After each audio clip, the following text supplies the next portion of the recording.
बड़ी खबर भोपाल से आ रही है। पिछले 3 महीने से भारत जोड़ो यात्रा पूरे एमपी कर रही थी पदयात्रा। किसान नेता और सामाजिक कार्यकर्ता योगेंद्र यादव मौजूद। योगेंद्र यादव हैं भारत जोड़ो अभियान के संयोजक। भारत जोड़ो अभियान के सचिव पंकज पुष्कर ने कहा कि किसान तय करेंगे इस विधानसभा चुनाव का एजेंडा। योगेंद्र यादव ने कहा कि भारत जोड़ो यात्रा से जुड़े सामाजिक संगठन, इन्हीं सामाजिक संगठनों ने निकाला भारत जोड़ो अभियान। बीजेपी को जो हरा सके उसके हम सहयोग करेंगे। योगेंद्र यादव कर्नाटक में जन आंदोलन ने बड़ी भूमिका निभाई। चुनाव एक सीढ़ी है जो कि लोकसभा चुनाव की तरफ ले जाती है। आज जाहिर है हम विधानसभा चुनाव के लिए काम कर रहे हैं और 6 महीने बाद जाहिर है लोकसभा की तरफ काम करेंगे। दोनों काम करेंगे क्योंकि देश भर में भारत जोड़ो अभियान का जो प्रमुख काम है पूरे देश भर में, वो केवल 4 या 5 विधानसभा चुनाव नहीं है। मुख्य उद्देश्य है 2024 के लोकसभा चुनाव में इस देश में सत्ता परिवर्तन हो ताकि संविधान बच सके, क्योंकि हमें खतरा है कि इस देश का संविधान इस वक्त बिल्कुल एक समाप्त होने की कगार पे ला दिया गया है, इसलिए हम कर रहे हैं। लेकिन आपका प्रश्न जिम्मेदारी निभा रही हैं जो आमतौर पर चुनावों से दूर रहती हैं, वो जन आंदोलनों के लोग हैं, जन संगठनों के लोग हैं और उनकी एक सामूहिक आवाज का नाम भारत जोड़ो अभियान है।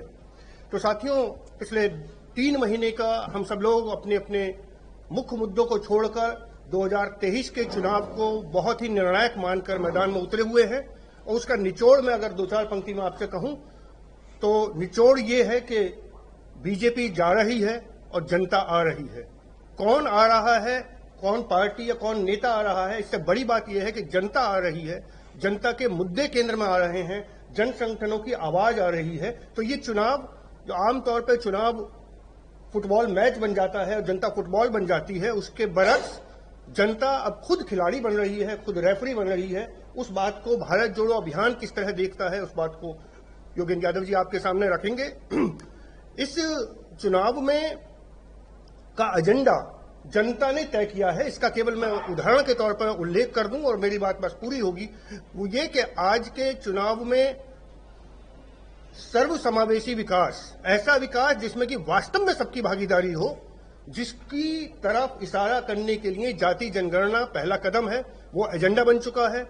वो एजेंडा पार्टियों ने तय नहीं किया है, इस प्रदेश की जनता ने भारत जोड़ो यात्रा के दौरान तय किया है। जरूरत होगी उसका विस्तार योगेंद्र जी करेंगे। किसानों की आवाज, कल मुरैना में किसान महापंचायत है, संयुक्त किसान मोर्चा और अन्य किसान संगठनों के माध्यम से कृषि मंत्री वहां से विधायकी का चुनाव लड़ रहे हैं। किसान एजेंडा तय करेंगे, ये इस चुनाव की सफलता है। बेरोजगार नौजवान, 20 वर्ष मध्य प्रदेश के उदासी का समय रहा है।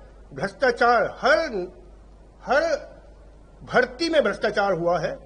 एक पूरी पीढ़ी को बर्बाद पिछले 20 वर्ष में भारतीय जनता पार्टी की सरकारों ने किया है। उसका जवाब देने के लिए नौजवान तैयार बैठे हैं। वो अपनी पढ़ाई 10 दिन के लिए छोड़कर एक सिपाही बन गए हैं लोकतंत्र को बचाने और सच्चाई को सामने लाने के लिए। शिक्षा, स्वास्थ्य, परिवहन, वो चुनाव के एजेंडा बन रहे हैं। ये बात भारत जोड़ो अभियान अपने इस बात का माध्यम बन रही है कि कैसे जनता के मुद्दे केंद्र में आए। तो ये अभी तक के चुनाव की हमारी उपलब्धि है कि जनता के मुद्दे केंद्र में आ गए हैं। आगे की बात आदरणीय योगेंद्र यादव